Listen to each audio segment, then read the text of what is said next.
In the Republic of Moldova, the United States becomes involved in the conflict known as the Transnistria War.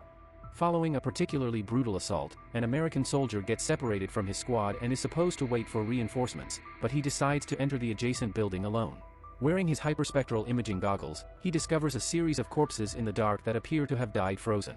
Venturing further into the building, the soldier is startled to find a translucent humanoid apparition, which becomes invisible when he removes his goggles. Everything he observes is transmitted to the base, but before he can request information, the Spectre passes through him, killing him instantly. Meanwhile, in the United States, Mark, a scientist working for DARPA, is collecting components to complete his latest invention, a machine capable of shattering materials using waves. With the device finally finished, Mark performs a special demonstration for the higher-ups, who immediately ask him to begin testing it on humans for potential weapon applications. Mark dislikes the notion of using science to harm people, but his boss reminds him they work for the government and that's how things are. Speaking of the government, orders from the military require Mark to fly to Moldova to address some issues with the goggles he invented. Later, Mark arrives at the American base in Chisinau and meets General Orland and CIA officer Fran. Orland shows Mark the recording of the Spectre captured by the goggles before the soldier died. Mark's sharp eyes notice something on the screen just before the Spectre appears, and Orland explains that their security cameras have been detecting these entities multiple times in the past 3 weeks. Initially, they thought it was interference, but after their best soldier died, it was clear something else was happening. During the autopsy, they discovered the internal organs were frozen while the skin was burned and corroded. In recent weeks, more bodies with similar deaths have been found, and their Moldovan military contacts are unaware of the cause. Teenagers have been spray painting genocide hérétaire at the crime scenes, with hérétaire referring to a local myth about the ghosts of war. The CIA suspects it's some kind of advanced cloaking technology, but this doesn't explain the soldier's death. Mark wants a closer look at these specters before forming a theory and reveals he has brought a hyperspectral camera, a more powerful version of the goggles that can see deeper into the light spectrum. Orland agrees to send Mark with a team of Delta Force operators to find another team that disappeared the previous day. Mark begins installing the camera on top of a military truck, prompting the soldiers to tease him for tinkering with their equipment. Captain Cabrera, an old friend of Mark, scolds the team and reminds them that Mark's team developed these trucks. Major Sessions isn't pleased about taking a civilian along and makes Mark promise that his devices will protect them this time. Later, the group gathers to review the mission details. The other team disappeared in a 5-story apartment building and lost contact yesterday. They'll be entering an insurgent-held area, so they must be prepared to fight. If they encounter the anomalies, they must neutralize them, but the priority is rescuing survivors and getting out. Fran insists that the anomalies are likely soldiers in advanced electronic camouflage and doesn't let Mark correct her. She's also joining the mission. Mark's task is to stay in the truck and monitor the soldiers' helmet cam feeds. The team reaches the building without issues, and while the initial rooms are empty, venturing deeper inside reveals both soldiers and insurgents, all dead under strange circumstances. Cabrera detects movement on the sensors, and the soldiers approach an overturned tub, finding Sergeant Comstock hiding beneath it. Comstock explains that the rest of his team is dead and their bodies can be found on the next floor. He is also terrified of something he saw, insisting it's supernatural. The soldiers move to the next floor and find one of the Spectres in a room. A soldier opens fire, hitting the target without effect, and the Spectre kills him by passing through him. The Spectre then attacks the rest of the team, who shoot at it in vain, dying one by one. Mark urges them to retreat, but Fran refuses, insisting they need more information. Mark argues they won't get anything at this point. The soldiers begin using grenades, and Cabrera orders a retreat. The survivors drag the wounded and use ropes to escape through a window, but the Spectre follows and continues killing anyone it reaches. Eventually, only a few soldiers make it back to the truck, with the Spectre still in pursuit. Mark uses the hyperspectral camera to record as much as he can.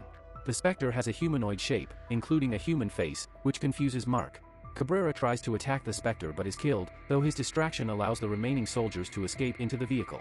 As they drive away, Mark questions Comstock about what he saw.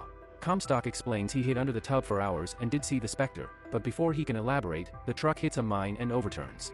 Comstock dies from the impact, along with the drivers. Mark focuses on recovering the hyperspectral camera, and the team runs to an abandoned factory for safety while attempting to contact the base, though the radios are malfunctioning.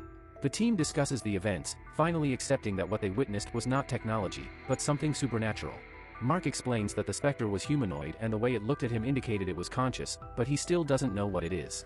All the soldiers' goggles were destroyed in the crash, but Mark offers the hyperspectral camera to check outside the building. They discover several Spectres attempting to enter, but they can't because a circle of iron filings surrounds the building and harms them if they try to cross it. This circle acts as a barrier and must have been placed by someone. At that moment, they hear a noise coming from another room. They shoot at the door, frightening the civilians inside, who turn out to be an innocent pair of siblings.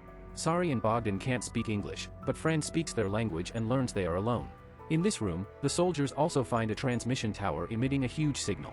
Everyone within 20 miles will hear their conversation, including the enemy, but Sessions points out this is their only chance to survive. While the soldiers try to contact the base, Mark talks to the siblings with Fran as his interpreter. Sari explains it was her father who placed the barrier around the building, and she believes the specters are lost souls trapped between life and death, unable to find peace. Mark wants to know where the father is to learn more, so Sari leaves Bogdan with the soldiers while she shows Mark and Fran the location. Sari hasn't told her brother the truth yet. Their father died while setting up the barrier, and Sari had to drag his body inside.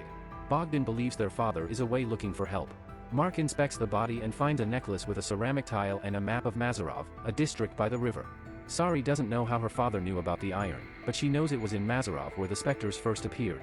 Later, the soldiers receive a message from the base confirming they'll send helicopters and tanks to pick them up at an open plaza about half a mile away at dawn. The team debates whether this is a good idea since they won't have cover, but Mark quickly devises a plan. There are lots of iron filings in the factory, so they can use them to make bombs that will harm the specters. He also modifies the hyperspectral camera to become a large searchlight that will reveal the specters on the streets. They send instructions for the modification to the base so their rescuers can also make a few searchlights and arrive safely. While everyone works, Sari finally tells Bogdan the truth and gives him their father's necklace. A few moments later, they hear noises outside and use the new searchlight to see what's happening. The specters have climbed the neighboring building and are using power lines to cross the barrier without being harmed. The team prepares to leave, and Sari shows them an alternate exit through the back, but the specters follow them. Mark aims the searchlight at them, making them visible so the soldiers can shoot them with new iron-filled bullets.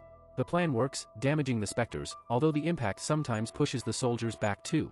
They fire extra bullets to create an iron fog that blocks the specters, momentarily leaving them behind as they follow Sari's directions to reach the open plaza.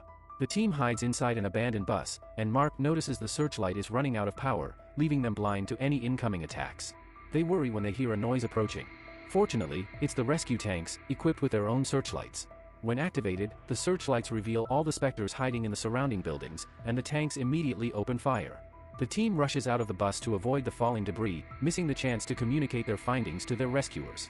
The new arrivals leave the tanks and attack the specters with conventional weapons, resulting in heavy casualties.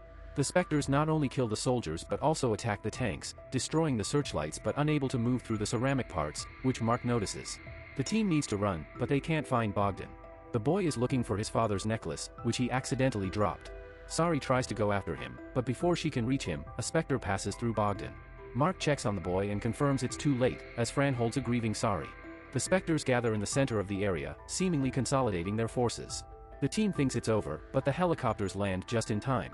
Mark notices the helicopter's rotor wind makes it hard for the specters to advance, so he breaks all the iron grenades he has on the ground. The wind pushes the iron filings toward the specters, keeping them at bay while the team escapes. As soon as the helicopters take off, they realize they aren't returning to the base because it has been compromised. Instead, they head to a refugee bunker. When they look through the helicopter windows, they see the specters spreading and causing chaos throughout the city. At the bunker, guards initially point their weapons at them, but Fran quickly identifies them, and they are allowed inside. The soldiers secure every corner of the bunker, while Mark and Fran take Sari to see a doctor because shrapnel lodged in her shoulder during the escape. To distract Sari from the pain, Mark gives her the necklace he retrieved from Bogdan and asks her more about her father and his knowledge of the specters. Sari only knows her father made ceramic containers for Mazarov, the power plant where the specters originate. A loud thump outside signals Orland's arrival with the few survivors from the base, bringing as much gear as they could. Orland describes the attack by invisible entities and how only 19 people survived. They escaped in such a rush that they couldn't contact their superiors for help, so the only plan is to fortify the bunker and wait. An argument ensues among the soldiers about whether to act or remain defensive. Mark suddenly interrupts, realizing what the specters are. Comstock hid under a ceramic tub, and the specters couldn't touch the ceramic parts of the tanks. Being harmed by iron, causing extreme cold, and passing through walls but not ceramic, indicate a Bose-Einstein condensate, a state of matter predicted by Nath Bose and Albert Einstein. Creating such a state requires immense power, explaining why the specters originate from the Mazarov power plant. This is a weapon unleashed by the enemy. If it was made, it can be undone. Mark recalls his invention, capable of hitting the specters with plasma discharge, and proposes building several using the gear from the base and any electronics in the bunker. The soldiers search for useful pieces, and Mark assembles as many weapons as possible. Among the gear, they find a robot, a mechanical Rottweiler, and install a new searchlight on it. They also examine a city map, and with information from Fran and the locals, they plan a route to fly to the power plant. After Orland's inspirational speech, they head for the plant. With the Rottweiler lighting the way, the first group tests the new weapons on incoming Spectres. Mark's invention works, destroying the first horde of Spectres. The other groups disembark, blocking every platform and focusing on the Spectres still coming while the helicopter drops Mark, Fran, and 2 guards inside the plant. The group is attacked by Spectres upon entry, so they split up. The soldiers stay to fight while Mark and Fran quickly search for the lab, knowing the fighters outside can't hold on forever. They find an armored door, and after Fran hacks the lock, they access the main lab, discovering the dead scientists. X-rays indicate the scientists scanned humans on a molecular level and used a special 3D printer to replicate them in condensate form. Mark and Fran find a whole assembly line in the lab, confirming this is a weapon. Further exploration reveals dozens of Spectres locked inside cells, half of which are broken, indicating an accident allowed many Spectres to escape, which the scientists couldn't contain. They find a machine with an emergency shutdown procedure, but it has many technical terms that Fran needs time to translate. Meanwhile, outside, the soldiers face Spectres that can reassemble themselves, making them harder to fight and resulting in casualties. Fran figures out they need to unlock all the ports and pull a bracket to release the cables, which should kill all the Spectres simultaneously. Mark climbs on top of the machine while Fran shoots at escaping Spectres trying to stop him. Outside, a whirlwind of Spectre force forms, pushing the soldiers back. A soldier shoots at the center of the whirlwind as Mark finishes pulling the cables and bracket, causing a shockwave that sends Mark and the soldiers flying. The Spectres begin to disintegrate, their transparent faces showing pain as they disappear. Fran checks on Mark, and they hear a noise from a hidden room on a lower floor. Inside, they find the brains and peripheral nervous systems of real humans inside capsules, revealing that the scientists were using them to make and control the Spectres. The humans are neither dead nor truly alive but in visible pain. Mark begins disconnecting them to bring them peace. Fran wants to stop him, urging him to think about the bigger picture, but Mark insists that the bigger picture is precisely about doing this. With the Spectres gone, the American army can send a rescue team to bring them to a new base. However, a few days later, the soldiers are deployed again because the government wants them to retrieve the machines from the power plant to reverse engineer and uncover their secrets. Mark says goodbye to Orland and Fran. Sorry, now speaking in English, thanks him before he boards a plane to fly back to the States. Make sure to subscribe and hit the notification button so that you don't miss any of our video updates.